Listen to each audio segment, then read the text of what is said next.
Assalamualaikum warahmatullahi wabarakatuh. Perkenalkan, nama saya Sinur Afifah dari Program Studi Teknik Informatika kelas G. Di sini, saya akan mempresentasikan laporan analisis data SIM, hubungan antara teori tes dan setir kontrol. Untuk mendapatkan sebuah SIM, seseorang harus lulus dua jenis tes, yaitu tes teori dan tes praktik.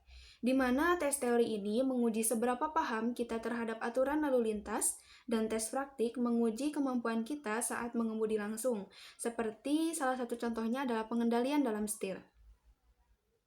Tujuan dari analisis ini adalah apakah nilai tes teori berpengaruh terhadap tes praktik, terutama dalam hal pengendalian setir. Rumusan masalah yang saya ambil yang pertama adalah apakah terdapat hubungan antara nilai teori tes dan kemampuan setir kontrol.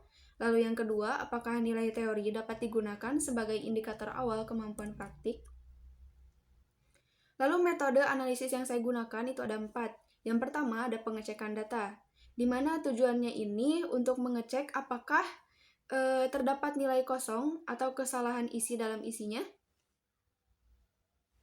Lalu ada yang kedua itu statistik dasar untuk menghitung meannya atau rata-ratanya, lalu nilai tengah, minimum, maksimum, dan standar deviasinya.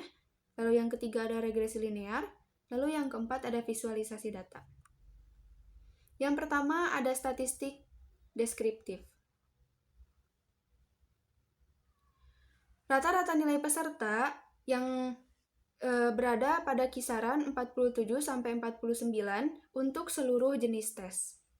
Dan mayoritas tertingginya itu ada di praktik seperti signal, speed control, dan steer control. Lalu nilai teori tes ini memiliki rata-rata tertinggi yaitu 70,62.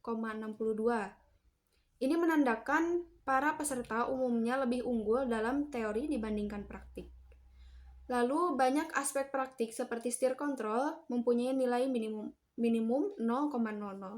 Lalu confident memiliki nilai minimum tertinggi yaitu 5,12. Jadi artinya semua peserta setidaknya memiliki sedikit rasa kepercayaan diri dalam tes ini. Lalu standar deviasinya, nilai teori tes memiliki nilai yang paling bervariasi, sedangkan nilai yang paling konsisten adalah mirror usage. Lalu ada regresi linear, di mana dalam regresi linear ini R-squared-nya menunjukkan 0,000. Ini berarti bahwa tidak ada hubungan linear antara teori tes dan steer control. Lalu koefisien teori tesnya adalah 0,018, di mana artinya setiap kenaikan 1 poin nilai teori hanya menaikkan steer control sebesar 0,018, dan itu berarti tidak signifikan. Lalu p-value-nya itu 0,645, berarti hubungan ini tidak signifikan secara statistiknya. Lalu ada visualisasi. Di visualisasi data ini saya menggunakan dua jenis, yaitu ada scatter plot dan yang kedua itu ada diagram batang. Yang pertama ini ada scatter plot. Nah, di scatter plot ini menunjukkan titik yang sangat acak, di mana ini berarti tidak adanya keterhubungan antara teori tes dan steer control. Lalu garis regresi ini terlihat hampir datar atau bahkan datar. Ini berarti tidak ada hubungan juga, atau tidak berdampak signifikan teori tes terhadap steer control. Lalu di sini ada nilai R2-nya juga yaitu 0,00. Lalu selanjutnya ada diagram batangnya, di mana si diagram batang ini memiliki batang-batang yang naik turun secara acak. Ini menandakan bahwa tidak adanya hubungan antara teori tes dan steer control. Lalu kesimpulannya, tidak ada hubungan signifikan antara nilai teori tes dan steer control. Lalu nilai teori tidak dapat dijadikan dasar dalam menilai kemampuan praktik. Dan yang terakhir, diperlukan pendekatan evaluasi yang lebih fokus pada praktik.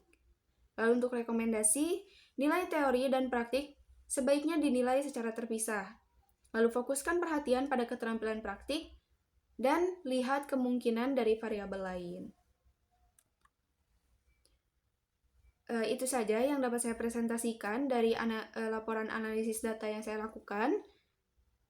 Kurang lebihnya mohon dimaafkan. Terima kasih. Wassalamualaikum warahmatullahi wabarakatuh.